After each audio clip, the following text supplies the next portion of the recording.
Ces 5 dernières années, les chaussures ont bien changé. Alors on aurait pu parler du poids beaucoup moins grand, on aurait pu parler de la durabilité beaucoup moins importante, mais on va plutôt vous parler de ces plaques de carbone avec ce que l'on appelle l'effet rocker ou teeter-totter.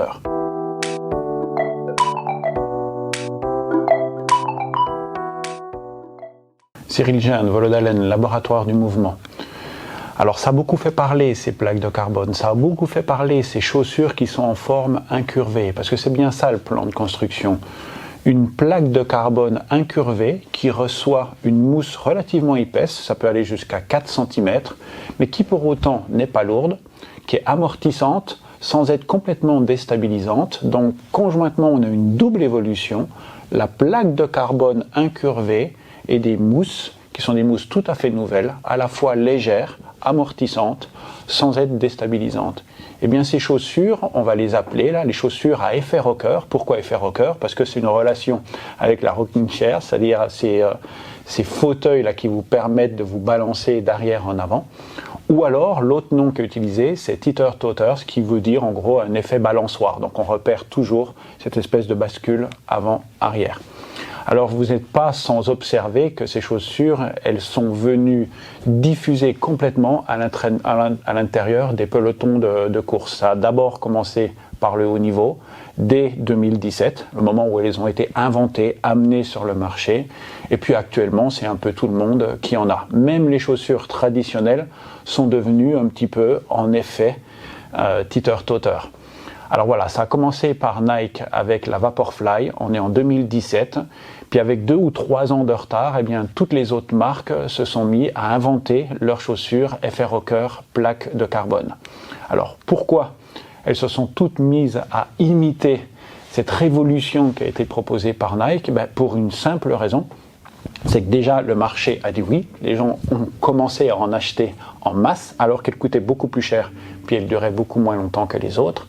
Mais si les gens se sont mis à acheter des chaussures comme ça, c'est pas qu'ils sont débiles, c'est qu'ils se sont aperçus de ce que les scientifiques depuis ont démontré. C'est première chose que les performances, quand on met ces chaussures, elles sont améliorées. Alors pour montrer que les performances sont améliorées, il y a différentes manières de le faire. Par exemple, on regarde, on prend des centaines de milliers, là par exemple 500 000 fichiers Strava, puis on observe quand un coureur porte des chaussures de type Vaporfly, est-ce qu'il va plus vite ou non que quand il porte d'autres types de chaussures? Et bien là, on observe une amélioration de 3 à 4%. Donc on va 3 à 4% plus vite sur un même segment de course quand on porte ce type de chaussures par rapport à des chaussures standards. L'autre manière de repérer que ces chaussures ont vraiment été game changer, c'est que si vous les portez, que vous allez faire un semi-marathon ou un marathon, bien sûr il a fallu que vous entraîniez, eh bien vous avez 3 chances sur 4 de battre votre PB, votre personal best, donc de battre votre record. Troisième type d'observation, qui là ne ment pas, si on prend les meilleurs coureurs français, ceux qui sont en dessous de 30 minutes, eh bien depuis 20-30 ans, la quantité de coureurs en dessous de cette barre fatidique de 30 minutes, elle était à peu près stable. C'est-à-dire il y avait à peu près 40 à 50 coureurs en France qui faisaient de moins de 30 minutes. En 2019, donc l'année où se sont généralisées les chaussures de type Nike Vaporfly, eh bien ce chiffre a monté à 82%, c'est-à-dire un gain de quantité de coureurs en dessous de 30 minutes de quasi 63%. Et je répète, là, c'est pas un truc qui est fait au hasard, puisque ça faisait 25 ans que le chiffre ne bougeait pas, à 3 ou 4 coureurs près. Enfin, et ça en général aussi ça ment pas, vous avez un grand nombre de sportifs de haut niveau qui n'étaient pas chez Nike, ils se sont mis à dénoncer le contrat avec leur propre marque, ou alors là le pire du pire, à venir imiter, mettre les chaussures Vaporfly et puis en essayant de les déguiser pour faire croire que c'était leur chaussure initiale. Par exemple, le coureur était sponsorisé par New Balance, il mettait des Nike et puis il essayait de coller le signe New Balance par-dessus. En général, dès qu'il y a des systèmes de ce type-là, ça montre bien que d'abord ceux qui sont le plus sujets à la performance, donc les sportifs de haut niveau, ils se disent là, ça devient inégal, il faut absolument qu'on passe chez Nike, puisqu'à l'époque, il n'y avait que Nike qui avait ce type de chaussures. Alors, ce gain de performance, On l'observe à peu près maintenant, si on prend toutes les études, il est à peu près de l'ordre sur semi ou marathon, il est considéré à peu près de l'ordre de 1% pour les sportifs d'élite. La question était posée, est-ce qu'on le repère exactement le même gain chez un sportif qui est plutôt amateur? Au début, il était dit, la réponse était plutôt non. Maintenant, de nouveau, si on reprend les études qui ont été publiées jusque-là, puis on fait attention parce qu'il y en a d'autres qui vont venir, eh bien la réponse est oui. Même les coureurs amateurs bénéficient de ces chaussures à effet rocker avec plaque de carbone, puisque le gain là semble s'opérer plutôt pour ces sportifs amateurs aux alentours de 2%. Alors, ce gain, on l'observe aussi, par exemple, là, dans l'étude qui vous est présentée, qui a été publiée par Herbert Lauzier, eh bien, on l'observe sur 3000 mètres, par exemple, où on voit que 61% des coureurs, quand ils portaient la Vaporfly, ont amélioré leur performance. Et ce gain de performance, bien sûr, il n'intervient pas chez tout le monde. Il n'y a rien qui donne un changement à 100%. Mais quand même, quand vous voyez que 2 fois sur 3, vous allez améliorer votre performance en portant ces chaussures, eh bien, vous avez tendance à les acheter même si elles sont plus chères.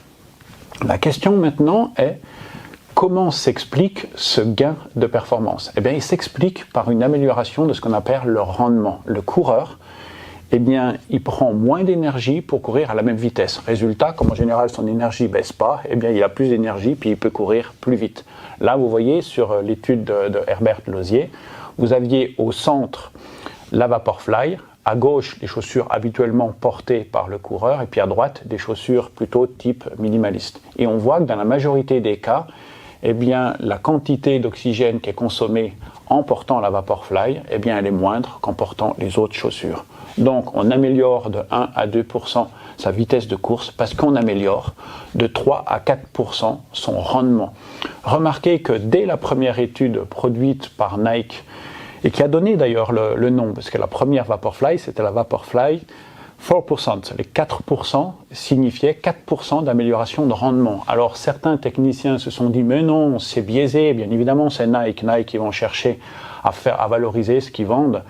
Eh bien, pas de bol, parce que toutes les études derrière ont montré exactement la même chose, c'est-à-dire un gain de rendement, donc une moindre consommation d'oxygène de 3 à 4%.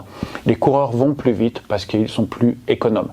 C'est très difficile de faire un lien avec les paramètres biomécaniques, on a du mal à comprendre si ça rend plus terrien, si ça rend plus aérien. On sait juste une chose, c'est que ça rend plus efficace. Donc maintenant, la question n'est plus est-ce que ces chaussures sont un game changer, est-ce qu'elles ont changé le jeu? Elles ont définitivement, en tout cas pour un long temps, changé le jeu comme on le voit quasiment jamais en 20 ans. Depuis 20 ans, en tout cas, c'est ce qui a le plus changé le jeu dans la construction des chaussures. La question devient, eh bien, si on compare les différentes marques, les différents modèles qui présentent une plaque carbone et puis un effet rocker, lesquels semblent être les meilleurs? Et là, on a 2 scientifiques de l'université d'Austin qui viennent de publier une étude dans laquelle ils ont comparé 7 types de chaussures avec effet rocker. Et puis ils l'ont mis en correspondance avec une chaussure qui n'a pas la plaque de carbone, qui là était l'ASICS Hyperspeed. Et qu'est-ce qu'ils ont observé? Ils ont observé eh bien, que visiblement, toutes les chaussures qui sont sur le marché ne produisent pas le même effet d'amélioration du rendement. Là, typiquement, dans cette étude, la Hoka et puis la Brooks, l'Hyperion, eh bien, arrivaient au même niveau que la chaussure qui était une chaussure standard sans plaque carbone. En gros, il y avait 51 à 51,5 millilitres par minute par kilogramme. Ça, c'était le rendement pour la course à 16 km/h chez 12 coureurs. Alors 12 coureurs, c'est pas beaucoup, mais c'était des coureurs assez rapides, puisqu'il valait 16 minutes aux 5000 mètres. 2 types de chaussures, la Saucony et puis la New Balance, ont présenté un léger avantage par rapport à la Zik Hyperspeed. Donc ces deux-là, à plaque de carbone, présentaient un avantage. Mais les 3 chaussures qui sont sorties les plus performantes parmi toutes celles qui avaient effet rocker plus plaque carbone ont été la Nike Alphafly et la Nike Vaporfly, la Next. Seule la Zix Metaspeed arrivait à peu près au même niveau. Donc on voit que visiblement Nike, qui a été le premier à proposer ce changement de modèle, eh bien, garde encore un peu d'avance sur la plupart des autres marques. Donc la question n'est plus, si je reviens sur le thème initial, bien sûr les chaussures ont beaucoup évolué, elles ont évolué sur le poids, elles ont évolué sur la forme, et dans la forme, eh bien, on voit que ces effets rocker, La plaque de carbone ont fait complètement changer la donne actuellement, à tel point même que même les chaussures qui n'ont plus la plaque de carbone sont venues chercher cet effet balance entre l'arrière et l'avant. On voit, il laisse, c'est-à-dire moins de talons à l'arrière. On voit un drop de pied, d'orteil sur quasiment tous les modèles. Regardez par exemple, là vous avez devant vous la Pegasus modèle 82, regardez comme elle est à plat. Modèle 91, de nouveau, on gardait ce système à plat. Et puis modèle actuel, donc on prend le modèle 2021 et vous voyez qu'elle est venue prendre cette forme de vague, là, cette forme un peu de balançoire. Et donc c'est bien un changement complet qui s'opère avec ou sans plaque de carbone. Le reste viendra, mais définitivement, on a eu quelque chose qui est de l'ordre d'un changement du jeu avec cette invention par Nike de l'effet rocker.